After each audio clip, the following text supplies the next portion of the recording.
Hey, what's up everyone, it's Cian and welcome to my channel. Whoosh. Okay, so the reason for today's video, it kind of came out of a video I was watching. For those of you who are in the GarageBand scene, I'm sure you've heard of Pete Jones. He's an amazing YouTuber who has a lot of great tutorials. I'm actually going to link his YouTube channel. Anyways, on Sunday, Pete did a cover of a song which I'd never heard before. But he did the song so well that I challenged myself. I was like, okay, I want to find a way to work with Pete. Now, Pete lives all the way on the other side of the world, so there's no way I could actually physically meet one-on-one with him. But then it dawned on me, why not challenge myself? In one day, I remix the song that I just covered. And so the challenge began. Once I heard the song, I went through the process. I was like, can I really do this? Because a lot of the songs I do, they tend to take a little bit more time for me to polish up. Now I can make loops and stuff. But yeah, me finishing the song in less than a day, wow, that's a challenge. So I decided, I'm going to exclusively work on GarageBand. I'm going to keep it faithful to the original while adding a lot of elements. From this video, I added a few elements such as bass, drums, and some other ethnic instruments which you can't necessarily easily find in some other software. So yeah, let's get to it. Alright, so the first thing I did was to find a way to get the recording online. Now disclaimer, whatever I'm saying here is you need to ask permissions of the person who owns the audio. In the scenario, I reached out to Pete to let him know I was going to do a remix, but I also wanted to challenge myself as if it was like I was working with an artist that I was a major fan of. So, keeping track of the original, the tricky part was me finding a way to get the audio. What I did to get the audio was I actually played the video and I did a screen recording. I woke up this morning, I suddenly realized we're all in this together. So I had the snippet of audio, I sent it directly into Audio Shell. Using the tools, I was able to extract the audio file to be able to work with as a bass.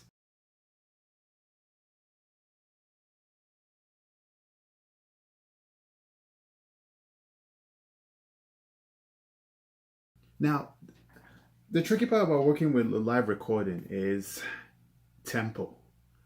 In the past few videos I've been doing, I've always been emphasizing how important it is to stay in tempo. But realistically, we don't sing completely in tempo. That's what gives us the dynamics. That's why things that sound electronic, they sound too robotic because it's too perfect. The problem is whenever you're doing a remix of a cover, if you copy that audio into the grid, it's not going to be matched to any tempo. So the first thing I did was to try and guesstimate the tempo, knowing fully well that it wouldn't really be the tempo, but it gives me some sort of working ground. And also, it also made me think. So I started thinking, whenever we're doing a performance, we're never really on tempo. I'm sure if you've gone to a lot of cover bars, or if you're playing in church, or if you're doing a performance on stage, nothing is ever perfect. But at the same time, the people around it, the instrumentalists, the background singers, the drummer, the bassist, the keyboardist, the synth guys, the people who rock out like crazy, they have great chemistry. And that's the essence I was trying to pull off in this remix. So anyways, let's get to it. So once I got the audio directly into GarageBand, the first thing I did was to lay down the drums, because I wanted to at least get some sort of tempo that the rest of the song will be dictated by. So I did. I manually programmed the drum like boom, boom, boom, boom. So I'll just show you a video right now. Together. Come on, baby, I don't mean to rush you. I only wanted to read. So the drums are programmed just using one drum kit. But to be able to expand the sound, I took that drum kit and I split them into different layers. I separated the kick and the snare and the hi-hats into different levels. What this allows me to do is to add more emphasis on certain elements to make them stand out.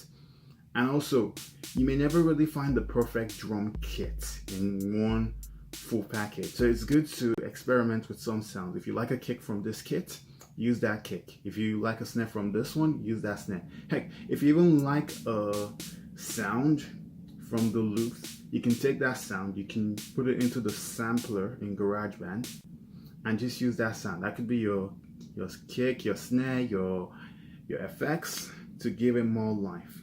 Once the drums were programmed, I went straight into the bass. In programming the bass, it's important to keep your instrument in key of the melody.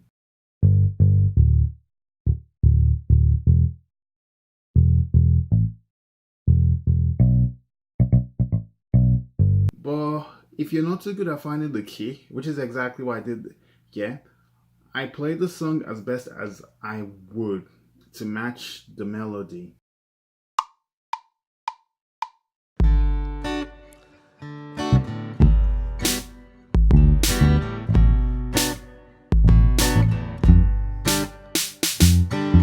I woke up. And then all I did right after was I just transposed it. So by going into the settings on GarageBand, I was able to transpose it down.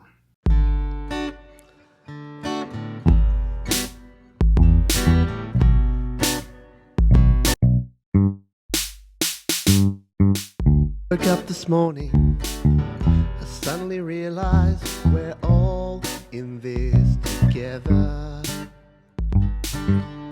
Another way you can program the bass is you can actually use the scale, similar to what you can do in Groovebox, where everything is exactly to the correct scale. So this way you're able to play the bass to match the audio exactly,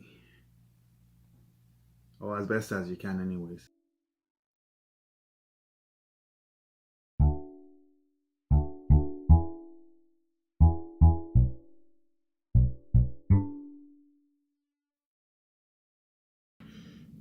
To be able to make your bass sound a bit more authentic, it's good to add a few effects. One of the effects that I actually started using now was Q-Snip. It's a free effect that it gives a guitar a bit of a staggering feel.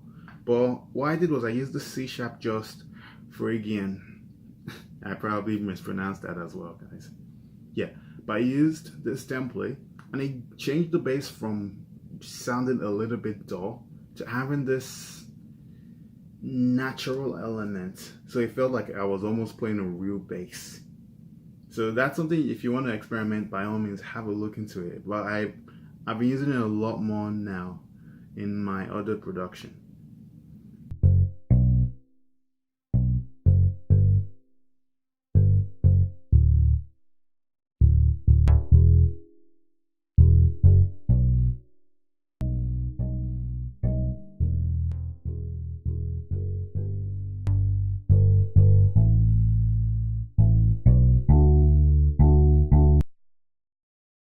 So once I had the drum and the bass going, technically the song is complete now, but to make it a little bit richer, I added some more melodic elements.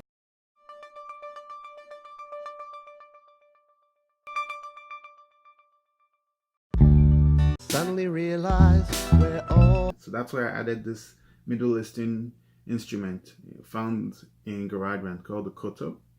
Now, I'm not too familiar in playing the koto, so I still used it on keyboard mode and I selected the sound directly into it. all in this together. Immediately after that, I added a few more elements.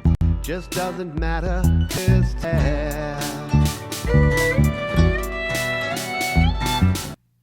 And now this is the part which I really love GarageBand for, which was the use of walled instruments. But this instrument, it allows for expressiveness. In other words, you'll be able to play it just by moving your fingers across the touch screen. Now the great part is you can also set it in scale. So if you're not experienced in playing this instrument, all you just have to do is just drag your fingers according to the scale. So it's already set the key of the song earlier. The whole song is dictated by that scale. So this instrument, when I put in the pentatonic scale, I was able to get this really clean melody.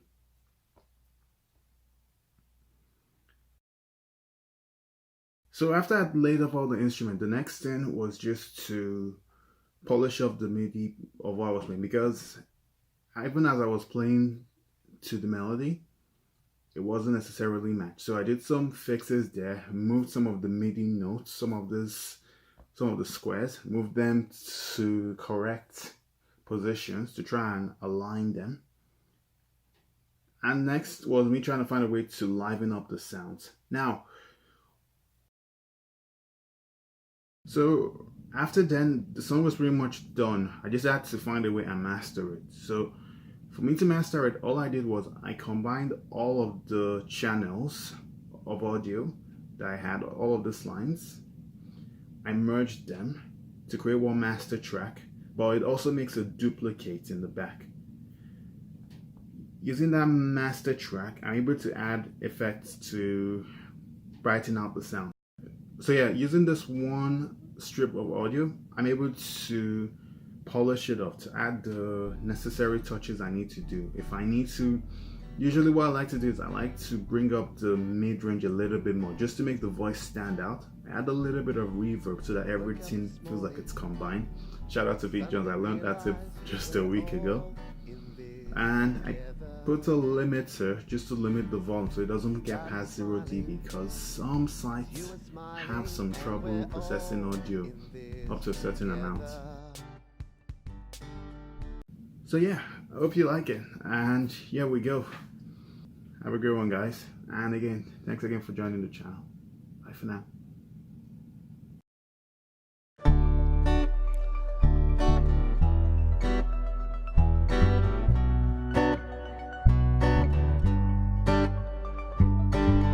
I woke up this morning, I suddenly realized we're all in this together. I started smiling, 'cause you were smiling, and we're all in this together. I'm made of atoms, you're made of atoms, and we're all in this together. Long division just doesn't matter, 'cause we're all in this together. Yeah.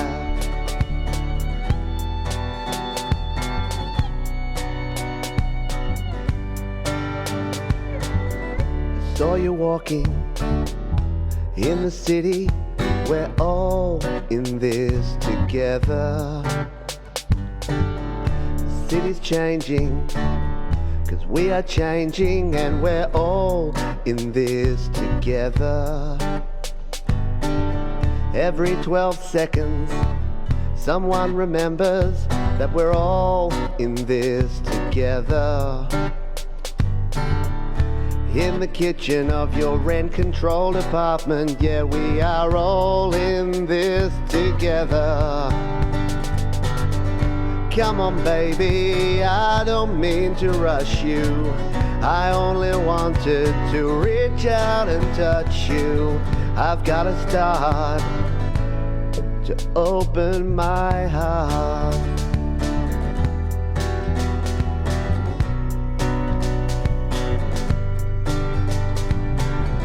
I know you think about jumping ship before it sinks, but we are all in this together. Ask a scientist, it's quantum physics, we're all in this together. And on the subway, we feel like strangers, but we're all in this together.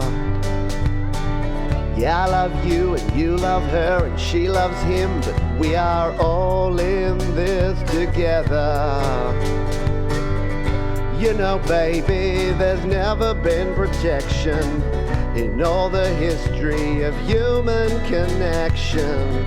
Come on, darling, it's alright to show me you don't ever need to be lonely once you start to open your